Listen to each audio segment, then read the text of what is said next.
Shalom, jumpa kembali dengan saya Pendeta Thomas Lukiman dari Jujur Ministry. Visi dan misi dari Jujur Ministry adalah visinya melayani dengan kasih sesuai dengan perintah kerajaan Allah, menjadi perpanjangan tangan Tuhan bagi orang miskin.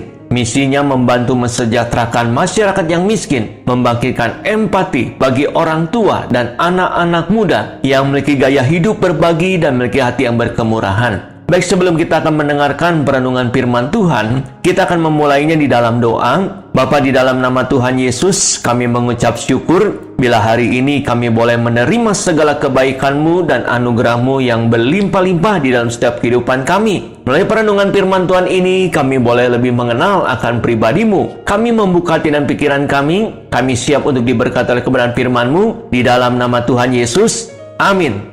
Tema firman Tuhan hari ini, dengan siapakah kita bergaul? 1 Korintus pasal 15 ayat yang ke-33.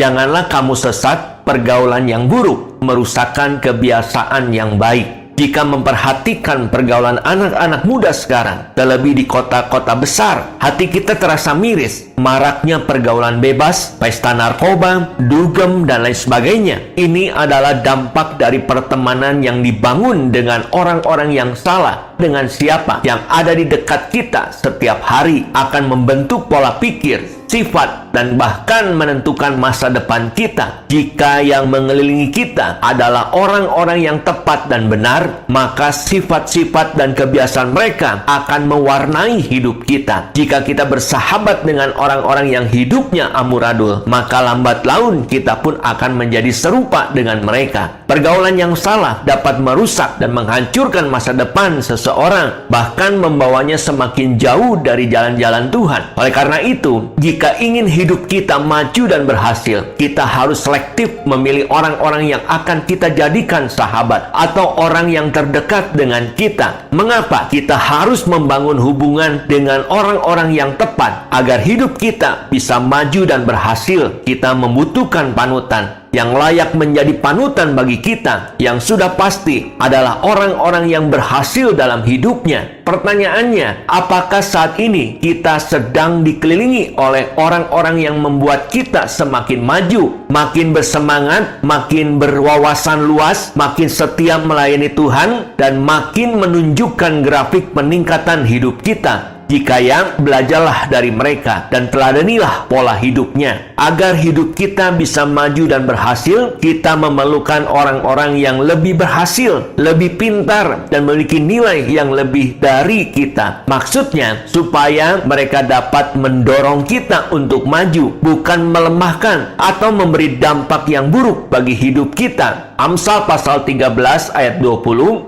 Siapa bergaul dengan orang bijak menjadi bijak, tetapi siapa berteman dengan orang bebal menjadi malang. Betapa pentingnya memiliki sahabat atau teman yang tepat, serta memiliki pergaulan dengan orang-orang yang tepat pula. Karena apa yang kita lihat dan kita dengar akan mendorong kita meraih keberhasilan. Sebaliknya, kalau teman-teman kita adalah orang yang nakal, tidak tertib hidupnya, orang yang putus asa, berperilaku buruk, dan memalukan, apa yang kita dapatkan dari mereka? Karena itu, jangan sembarangan dalam memilih teman. Hidup adalah tentang hubungan dan bukan pencapaian. Di dalam 2 Korintus pasal pertama ayat 12, inilah yang kami megahkan, yaitu bahwa suara hati kami memberi kesaksian kepada kami. Bahkan hidup kami di dunia ini, khususnya dalam hubungan kami dengan kamu, dikuasai oleh ketulusan dan kemurnian dari Allah. Bukan oleh hikmat duniawi, tetapi oleh kekuatan kasih karunia Allah. Hubungan adalah sarana untuk menyatakan kasih. Jika kita saling menjauhi, apalagi saling buang muka, berhari-hari, berbulan-bulan, bertahun-tahun, hidup tidak pernah bertegur sapa karena ada ganjelan dengan seseorang, maka kita dipastikan tidak pernah bisa mengasihi Allah. Ibadah dan pelayanan kita hanya seremoni saja, dan kita dipastikan tidak pernah menikmati hubungan dengan Tuhan. Hubungan selalu dimulai dari orang yang paling dekat, mulai dari suami istri, keluarga, sahabat, baru orang banyak. Jadi jangan terbalik. Dengan orang banyak kita berperilaku baik, tapi dengan istrinya selalu bertengkar. Itu namanya gombal. Kasih harus dibuktikan melalui perbuatan dan tindakan, bukan ngomong doang. Jika kita lakukan dengan tulus hati, maka kasih Allah semakin hari akan semakin sempurna dalam hati kita. Targetkan tahun ini juga semua hubungan yang retak dibereskan kembali. Bangun hubungan yang baik, suami istri, keluarga, teman, apalagi teman sepelayanan di gereja, sebab ganjalan sekecil apapun akan menghalangi kita masuk ke dalam surga. Kita dapat membangun suatu hubungan yang kuat asalkan kita memperlakukan orang lain sama seperti Tuhan memperlakukan kita sebagaimana adanya. Begitu sederhananya Tuhan mengajarkan kepada kita untuk membangun suatu hubungan yang kuat. Tapi pada praktiknya banyak yang gagal sebab mereka bukannya melakukannya, namun mencari dan menunggu orang lain yang terlebih dahulu melakukan seperti yang diinginkannya. Dalam membangun hubungan, baik dengan pasangan, anak, orang tua, sahabat, tetangga, atau siapapun, janganlah mencari-cari kesalahan dan kelemahan orang tersebut. Kebanyakan hubungan retak disebabkan oleh karena diri kita sendiri. Tanpa sadar kita terlalu sering mengeluh disertai rasa tidak puas terhadap orang lain.